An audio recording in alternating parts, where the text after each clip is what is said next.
Picture this. It's the end of the month. You open your banking app just to check real quick, and suddenly you're staring at a balance that's way lower than you expected. You're thinking, I make decent money, so why does it feel like it disappears every single month? You don't remember buying anything crazy, no big splurges, no luxury shopping sprees, just life. Subscriptions, convenience, small daily habits that didn't feel like a big deal at the time. And that's the scary part, because most people don't go broke from one bad decision. They slowly bleed money through things that used to be worth it, but quietly aren't anymore. If that sounds uncomfortably familiar, yeah, this video's for you. My name's Ryan, and I spend way too much time thinking about money. If you're someone who feels like they're doing everything right, but still struggling to save or get ahead financially, make sure to hit the subscribe button and give this video a thumbs up if this helps you out.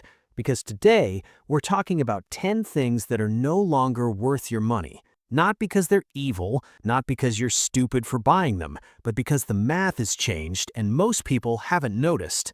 And look, some of these are going to annoy you. You might even want to argue with me. That's usually a sign we're hitting something important. Let's get into it. Number 1, daily coffee out. Here's the thing. This is the classic example, but it's classic for a reason. You grab a coffee on the way to work. $5, maybe $6. It doesn't feel like much, it's just coffee. But let's do the boring math for a second. $5 a day, 5 days a week, 50 weeks a year. That's $1,250 per year for coffee. Now, here's what most people don't realize. It's not the coffee, it's the automatic nature of the habit. According to the Bureau of Labor Statistics, the average American household spends over $3,000 a year on food away from home.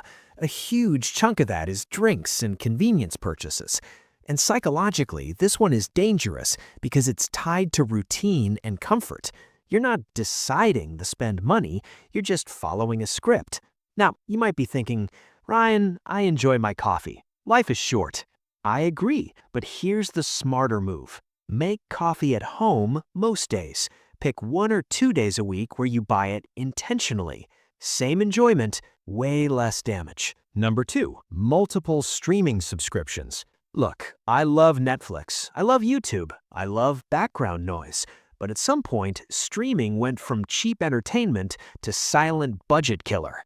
Netflix, Disney+, Amazon Prime, Spotify, Apple TV, HBO, $10 to $15 each. Individually, they feel harmless. Together, you're easily spending $60 to $100 a month. That's $1,200 a year for content you mostly scroll through and never watch. And here's where it gets really interesting. Studies on choice overload show that the more options we have, the less satisfied we feel. So you're paying more to enjoy it less. The solution isn't cutting everything, it's rotating. Cancel most of them, keep one. Binge what you want, then switch. You'll save money and weirdly enjoy it more. Number 3, brand name groceries. This one hurt me personally. I used to think generic brands were lower quality. Turns out, that's mostly marketing. According to Consumer Reports, in blind taste tests, store brands perform just as well or better than name brands the majority of the time. In the price difference, often 20 to 30% cheaper. If your grocery bill is $400 a month, switching just half of your items to store brands could save you $50 to $60 monthly. That's real money. And psychologically, brands exploit familiarity. We buy what feels safe, not what's objectively better. Next time you're shopping, try one generic item, just one. You'll be surprised how little changes. Number 4, extended warranties. This one is sneaky. You buy a TV for $800. The cashier asks, do you want the extended warranty for $149? And suddenly you're imagining your TV exploding. Here's the reality. Most electronics either fail early or last for years.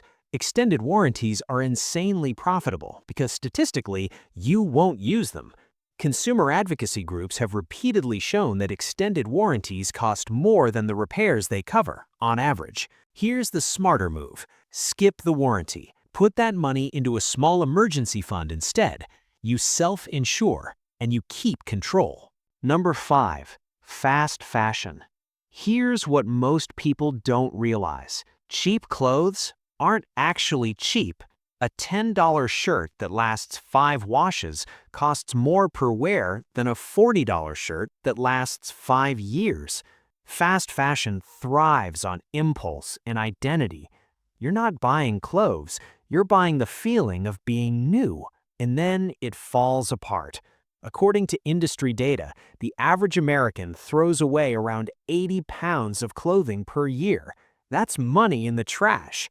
Buy fewer clothes. Buy better quality. Stick to basics. Your wallet and your closet will thank you. Number 6. Upgrade culture. New phone, new laptop, new smartwatch. Every year. Look, tech is cool, I get it, but most upgrades are incremental, not transformational. According to surveys, people use less than 30% of their phone's features. You're paying for potential you'll never use. This is driven by comparison and status anxiety, not need. Ask yourself one question before upgrading. What can't my current device do that I actually need? If you can't answer that clearly, wait. Number 7. Eating out because you're tired. This one hits hard. You had a long day, cooking feels like too much, so you order food. Once in a while, totally fine. But when it becomes the default, it destroys your budget. A $15 meal at home versus a $35 delivery order. Do that 3 times a week, and you're spending over $3,000 extra per year. Here's the psychological trap. You're not paying for food. You're paying to avoid discomfort. The fix isn't discipline, it's preparation. Keep a few dead simple meals ready. Frozen options count. Lower friction beats motivation every time. Number 8. New cars. This one is controversial, I know, but the math is brutal. The average new car loses 20 to 30% of its value in the first year. That's thousands of dollars gone. And most people don't buy new cars because they make sense. They buy them because they smell good and feel successful. Here's the alternative. Buy a 2 to 3-year-old used car. Let someone else take the depreciation hit. You get basically the same vehicle for way less money. Number 9. High-interest debt normalization. This one makes me genuinely frustrated. Credit card companies have convinced people that 20% interest is normal. It's not. If you're carrying a $5,000 balance at 22% interest, you're paying over $1,000 a year just to stand still. That's money going nowhere. Here's what most people don't realize. Debt isn't just financial, it's cognitive. It steals mental energy. Your first financial priority isn't investing, it's eliminating high-interest debt. That's a guaranteed return. Number 10. Impulse purchases for small rewards. This is the sneakiest one. You had a rough day, so you treat yourself. A little purchase here, a little purchase there. Individually meaningless, collectively devastating. Behavioral economists call this emotional spending. You're trying to regulate mood with money. The fix isn't deprivation, it's delay. Create a 48-hour rule for non-essential purchases. Most cravings disappear. Look, this isn't about never enjoying your money. It's about spending it intentionally. The goal isn't to be cheap, it's to be free, because every dollar you don't waste is a dollar that buys you options, time, security, peace of mind. Start with just one thing from this list, not all 10. One change compounds faster than you think.